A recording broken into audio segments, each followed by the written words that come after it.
Every will should name a personal representative.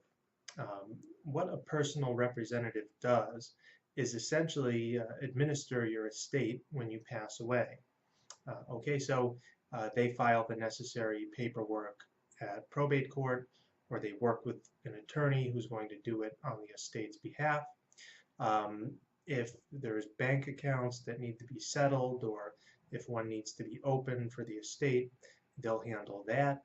Um, Say there's a life insurance policy and paperwork needs to be submitted to that company, the personal representative will do that. So essentially they'll do all the legal and financial stuff that's necessary to wrap up your estate.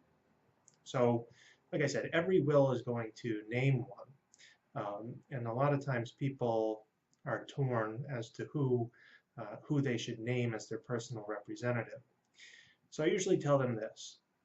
First of all, you should choose somebody who's also an heir.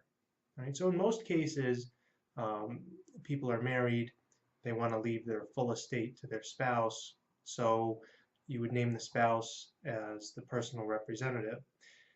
And you should often, or in most cases, name an alternate. So if the person you appointed can't serve or is unwilling to, then the alternate can step in and act as the personal representative. So if you don't have a spouse or you don't have a primary heir or beneficiary, maybe you just want to name one of your kids or a close friend or something like that. In that scenario, obviously the person should be trustworthy. It's good if the person lives in the area, okay, because the person's going to have to deal with the attorney in the area, the court in the area, probably your assets, your real estate, your bank accounts, and so forth are in the area. So if possible, name somebody who lives in the area.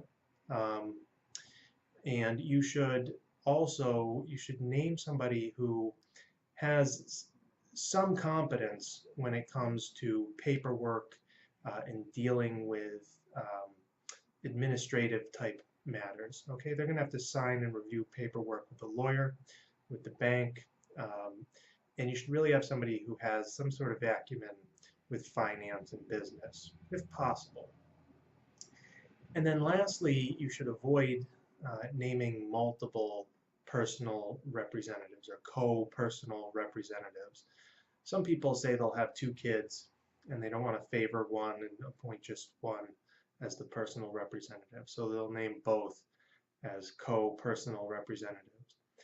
That essentially doubles the amount of paperwork and red tape and hassle that's involved in probating the estate.